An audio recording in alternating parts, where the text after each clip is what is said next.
오늘도 값없이 베풀어 주시는 주님의 끝없는 은혜를 누리며 승리하는 꿈미래 모든 분들이 되기를 소망합니다. 우리가 사사기를 읽어가고 있는데요. 지난주에 이 아비멜렉에 대한 이야기를 나눴습니다. 아비멜렉은 아버지 기드온의 영향을 받아서 왕처럼 살고 싶어 했죠. 그런데 이 아비멜렉은 왕으로서의 제 역할을 감당하지 못하고 폭군이 되었습니다. 그래서 그 아비멜렉의 폭정으로 인해서 이스라엘 민족은 더 힘에 들어 했던 거죠. 그렇게 이스라엘 민족이 어려움을 겪고 있을 때에 아비멜렉은 자신이 행했던 그 일들로 인해서 저주받은 그대로 죽음을 맞이하게 됩니다. 오늘 우리가 함께 나누는 말씀 가운데 아비멜렉 다음으로 돌라와 야일이라고 하는 사사가 등장을 하죠. 사사기 10장 1절에 보니까 아비멜렉 다음에는 이사갈 지파 사람 도도의 손자이며 부하의 아들인 돌라가 일어나 이스라엘을 구원하였는데 그는 에브라임의 산간지방에 있는 사밀에 살고 있었다라고 합니다. 폭군 아비멜렉이 죽고 난 다음에 이 이사갈 지파의 돌라가 이스라엘을 구원했다고 전하고 있습니다. 우리는 사사기 기자가요 돌라에 대해서 이야기를 해주는데 다른 것은 다 빼고요 돌라의 출신에 대해서만 이야기하고 있는 것을 볼 수가 있습니다. 돌라라고 하는 이름의 뜻은요 벌레라고 하는 뜻을 담고 있습니다. 나의 아버지는 왕이다라고 하는 뜻을 가지고 있었던 아비멜렉과 이름 자체가 굉장히 비교가 되죠. 아비멜렉은 멋진 뜻을 담고 있었는데 실제로 그의 삶에서는 그 이름에 맞는 삶을 살아내지 못했어요. 이에 비해서 아주 작고 보잘것없는 존재로 여기는 이름을 가진 돌라는요 이스라엘 민족의 그 어려움을 알고 그들을 그 어려움에서부터 구원해서 사사로서의 역할을 감당한 것을 알 수가 있지요. 오늘 사사기 기자가 전하는 것처럼 돌라는 이사갈 지파입니다. 그런데 지금 살고 있는 곳은 어디예요? 에브라임 산간 지역에 살고 있다고 합니다. 에브라임 산간 지방에 있는 사밀에 살고 있다고 이야기를 하는데요. 이사갈 지파가 받은 땅은요. 그 아래에 바로 므낫세 지파가 있고 그 밑에 에브라임 지파, 에브라임 그 산간 지역이 있는 거예요. 그런데 돌라는 자기의 지파가 부여받은 땅이 아니라 그 밑에 그것도 산간 지역에 가서 살고 있다고 이야기를 합니다. 왜 돌라가 그곳에 가서 살고 있는지에 대해서는 사사기 기자가 전해주고 있지 않아서 잘 몰라요. 그런데 중요한 것은 돌라가 자기가 뿌리내리고 살았던 그 지역이 아니라 어찌되었든 같은 이스라엘 민족의 한 지파이지만 다른 땅에 가서 살고 있다고 하는 거예요. 그것을 성경에서는 나그네라고 그렇게 표현을 합니다. 왜냐하면 그곳이 삶의 터전이 아닌 거죠. 아무리 같은 지파, 같은 이스라엘 민족 가운데 한 지파라 하더라도요 자기가 살던 땅이 아니라 다른 땅에 가서 살면요 나그네로 살아갈 수밖에 없는 거예요. 자기가 터를 닦고 살아갈 그 근본이 없어요. 땅이 없는 거죠. 어떠한 이유인지는 모르겠지만 돌라는 자신의 지파의 땅이 아닌 에브라임 지파 산간 지역에서 살고 있게 됩니다. 형편이 좋아져서 더 나은 지역으로 갈 수 있기도 해요. 그런데 많은 경우에는 어때요? 형편이 좋지 않아서 자기가 살던 땅을 두고 떠날 수밖에 없는 거죠. 모르긴 해도 돌라는 아마 어려운 상황 가운데에 자신의 지파 땅이 아닌 에브라임 산간 지역으로 갈 수밖에 없었던 것을 우리는 알 수가 있지요. 근데 그러한 상황에 처해 있던 돌라가 일어났다라고 이야기를 하고 있습니다. 여기서 일어났다라고 하는 말 뜻은요 어떠한 중대한 결심을 하고 그 일을 하기 위해서 일어나는 것을 이야기하는 거예요. 그러니까 어떠한 계획을 짜고 그것을 실행하기 위해서 일어나는 거죠. 아비멜렉의 폭정으로 힘들어하던 이스라엘 민족을 구해내기 위해서, 물론 아비멜렉은 죽었지만 그로 인해서 힘들어하던 이스라엘 민족을 다시 세우기 위해서 돌라가 일어난 거죠. 그렇게 일어난 돌라가 이스라엘 민족을 구원했다라고 사사기 기자는 전하고 있습니다.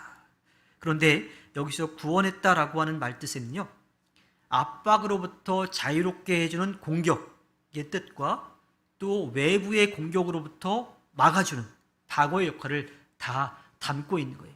그러니까 그 이전의 사사들은 외부로부터 공격해오는 그 적들을 막았어요. 그들을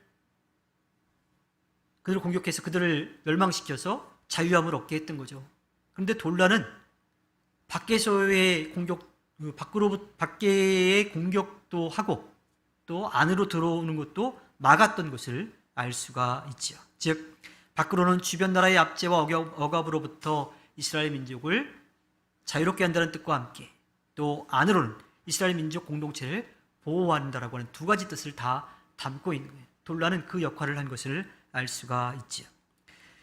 사사기 10장 2절에 보면요, 그는 이스라엘의 사사로 23년 동안 있다가 죽어서 3일에 묻혔다.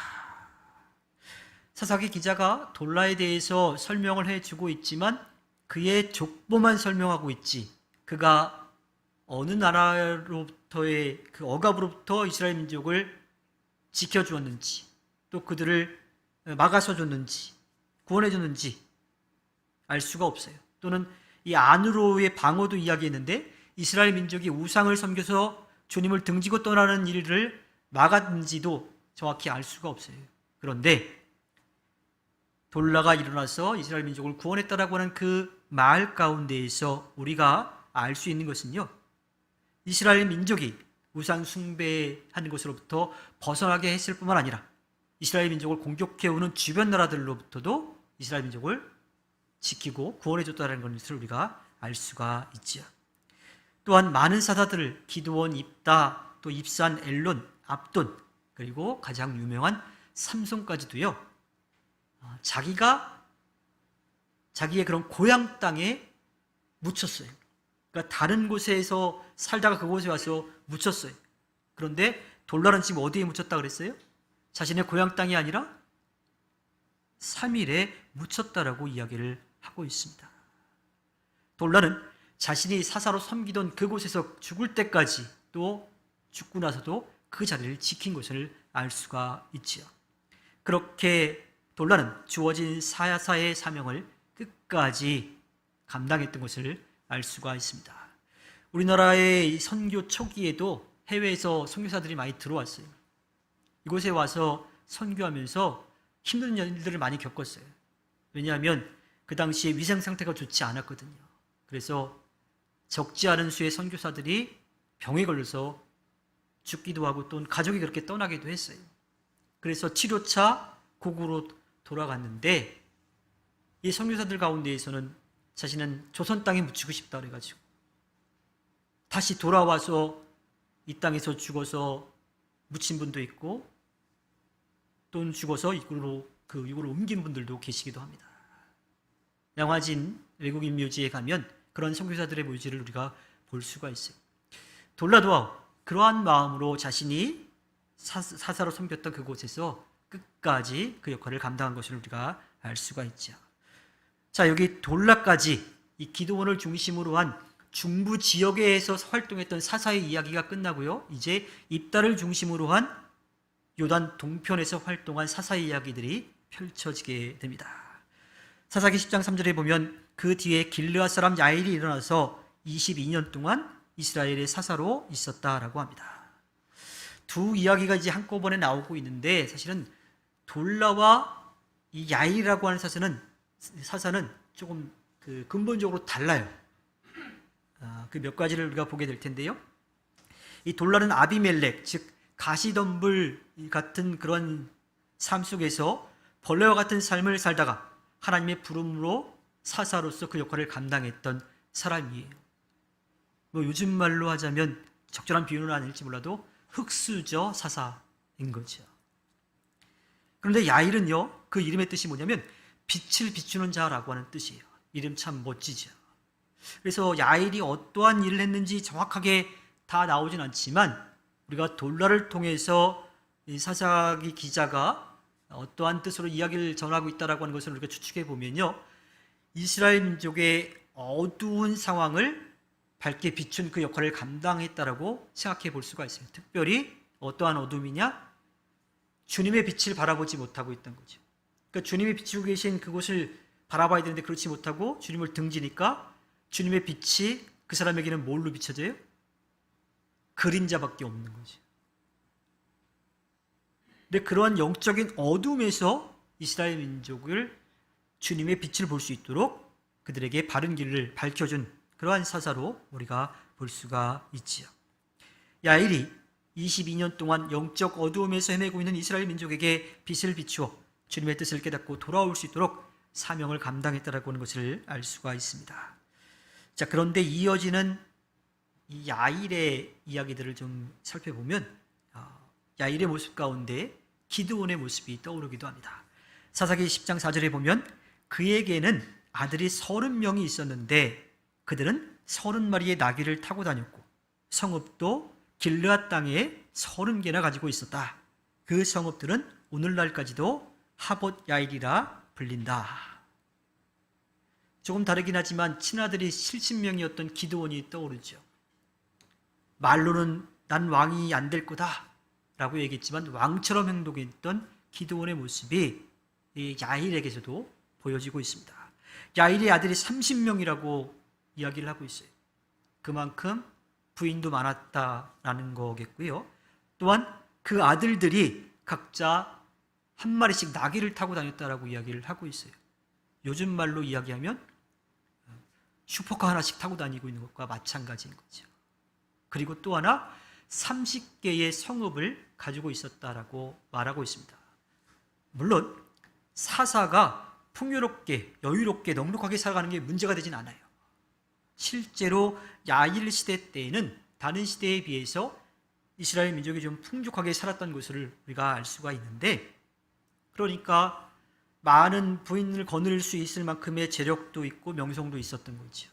또 그 아들도 제대로 역할을 했기 때문에 나귀를 타고 다니면서 그 역할들을 했고요. 성읍도 다스린 거예요. 근데 문제는 뭐냐 하면 30개의 성읍을 가지고 있었다라고 하는 것, 이것이 문제가 되는 겁니다. 이 야일도요, 길르앗 땅에서 기드온처럼 왕처럼 그렇게 살았다고 하는 것을 알 수가 있어요.